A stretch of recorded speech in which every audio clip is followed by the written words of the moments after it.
অনেক সময় আমাদের মনে এই ভাবনা আসে যে আমাদের নিরীহ স্বভাবের সুযোগ নিয়ে এই সংসারের মানুষ শুধু আমাদের দুঃখই দেয়। কতবার এমন মনে হয় যে আমরা সবাইকে সাহায্য করার জন্য এগিয়ে যাই আর সকলে আমাদেরই দোষ দেয়। অনেক সময় এমন মনে হয় যে আমরা শুধুই সৎকর্ম করি, সকলের ভালো চাই, কিন্তু সকলে আমাদেরই বিষয়ে খারাপ কথা বলতে থাকে। দুঃখ হয়, কিন্তু আমাদের এটা ভেবে দেখা উচিত যে মানুষ আম গাছের গায়ে পাথর ছোড়ে, শাল গাছের গায়ে পাথর কেন ছোড়ে না?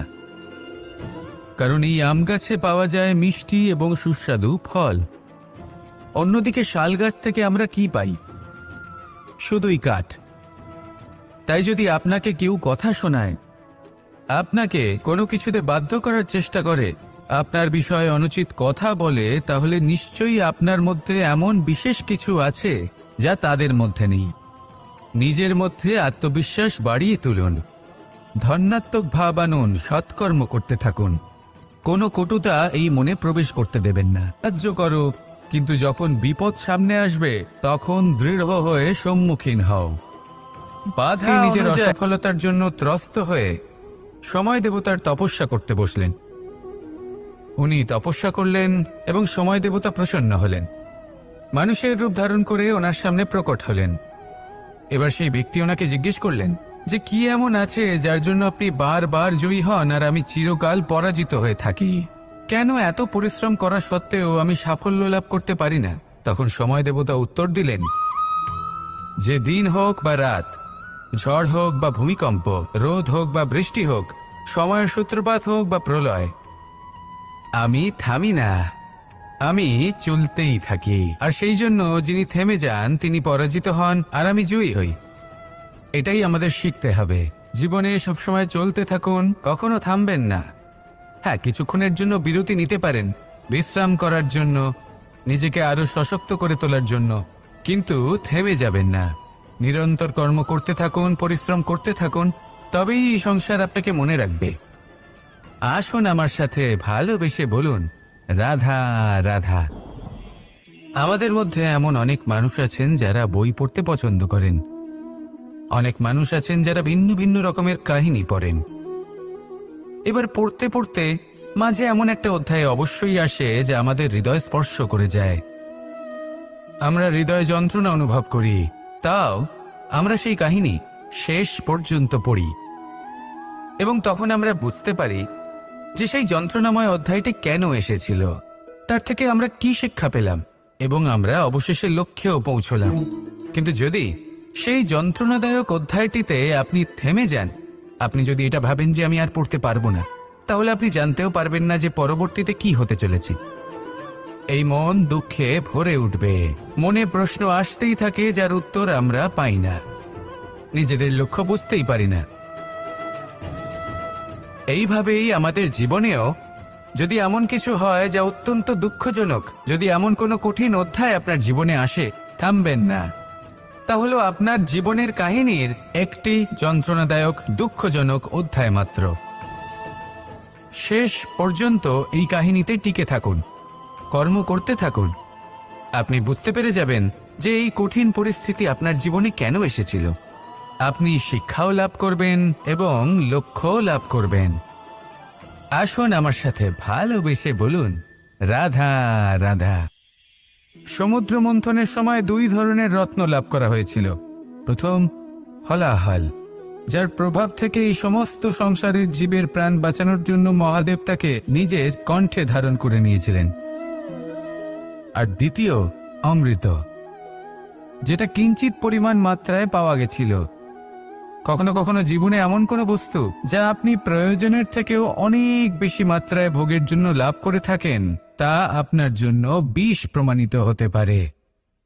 যেমন জল, প্রয়োজনের থেকে অনেক বেশি মাত্রায় যদি এই জল আসে তাহলে আপনার প্রাণ কাটতে পারে, কিন্তু পরিশ্রমের পরে এক পাত্র শীতল জল দ্বারা আপনি যদি স্নান করে নেন তাহলে তা আপনার শরীরের জন্য অমৃত হবে।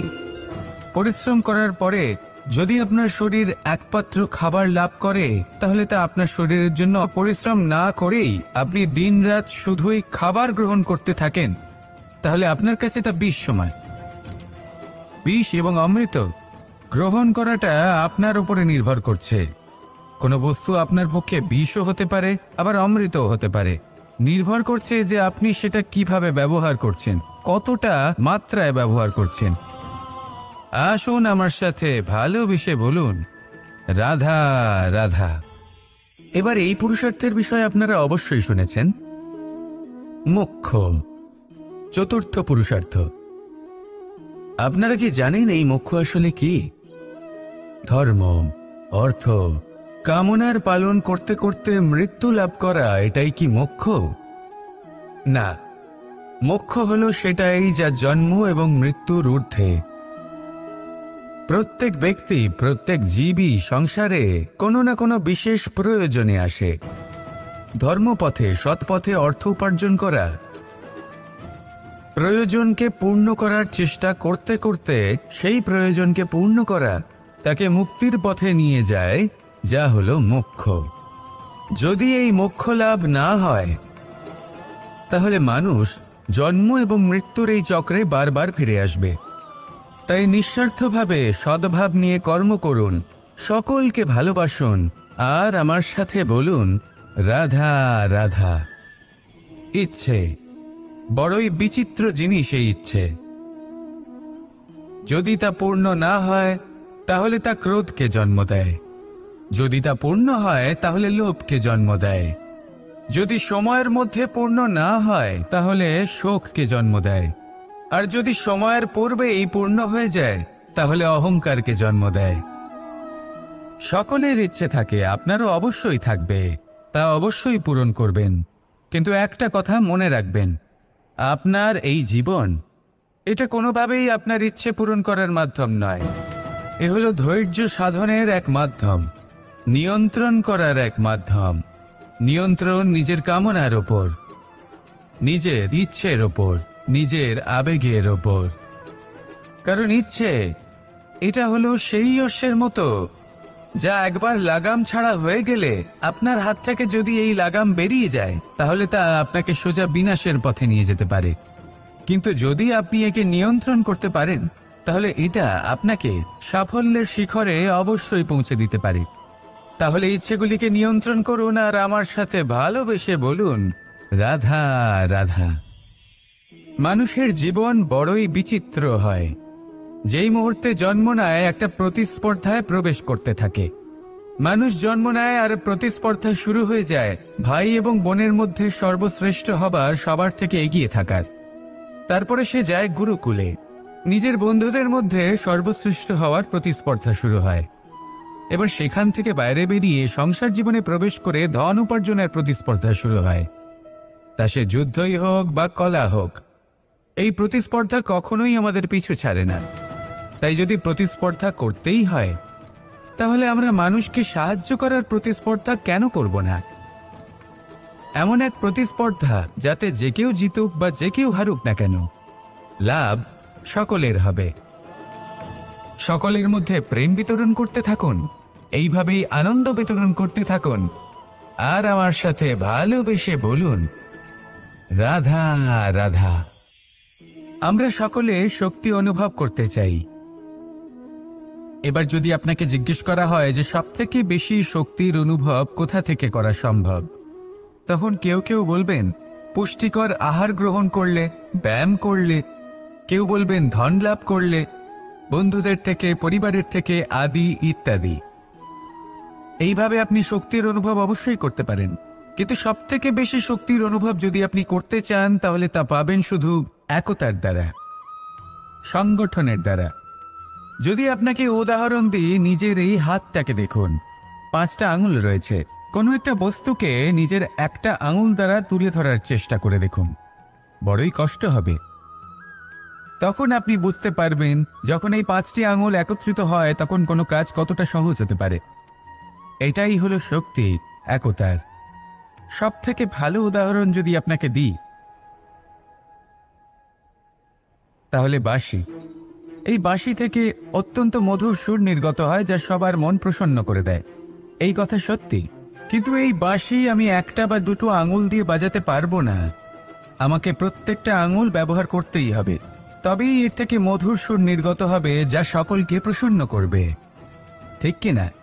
ঠিক এইভাবেই যদি আপনি চান যে আপনার জীবনরূপী বাঁশি থেকেও মধুর সুর নির্গত হোক বা সবার মনকে প্রসন্ন করে তুলুক, তাহলে আপনাকেও জীবনে একতা নিয়ে আসতেই হবে। আপনি একাও কর্ম করতে পারেন, পথ চলতেও পারেন, সামনেও এগোতে পারেন, সাফল্যও লাভ করতে পারেন।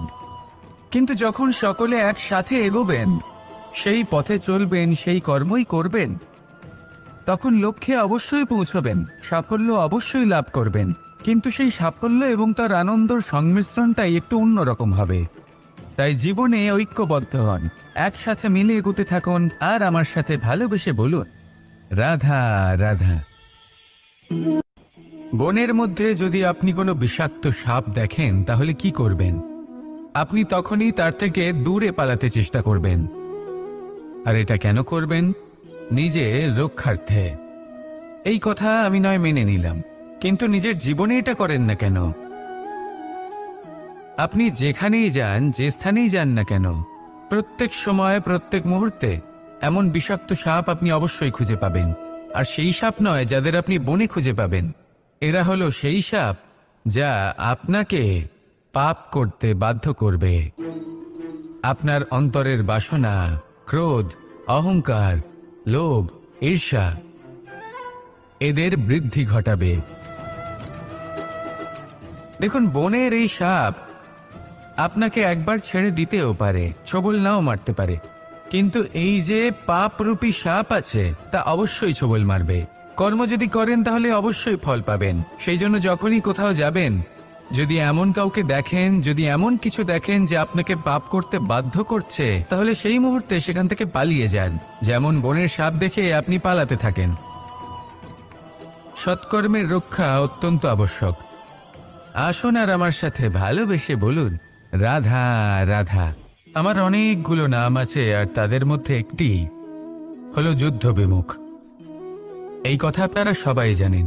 দাদাও আমাকে বলেছেন যে তুমি এরকম কিভাবে যুদ্ধক্ষেত্র থেকে মুখ ঘুরিয়ে পালাতে পারো কানাই। দেখুন, যেটা সময়ের দাবি ছিল আমি সেটাই করেছি। যদি আমি রণভূমি ত্যাগ করে না পালাতাম, তাহলে কে জানে কত সৈনিক নিজেদের প্রাণ হারাতেন, কে জানে কতগুলি পরিবার নিজেদের বাঁচার আশা হারাতেন, কে বলতে পারে হয়তো কত প্রাণী এই সংসার ত্যাগ করতেন। আর তাই কখনো কখনো যুদ্ধ বিমুখ হওয়াই শ্রেয়। কখনো জীবনের ক্ষেত্রেও এটা প্রযোজ্য। যদি দূরে চলে গেলে আপনার সম্ভাবনা বৃদ্ধি পায়, তাহলে দূরে চলে যান। দূরে চলে যান সেই সকল ব্যক্তিদের থেকে যারা কথায় কথায় আপনাকে অপমান করেন, আপনার নিন্দা করেন, আপনাকে বাধা দেওয়ার চেষ্টা করেন, আপনাকে ছোট করেন।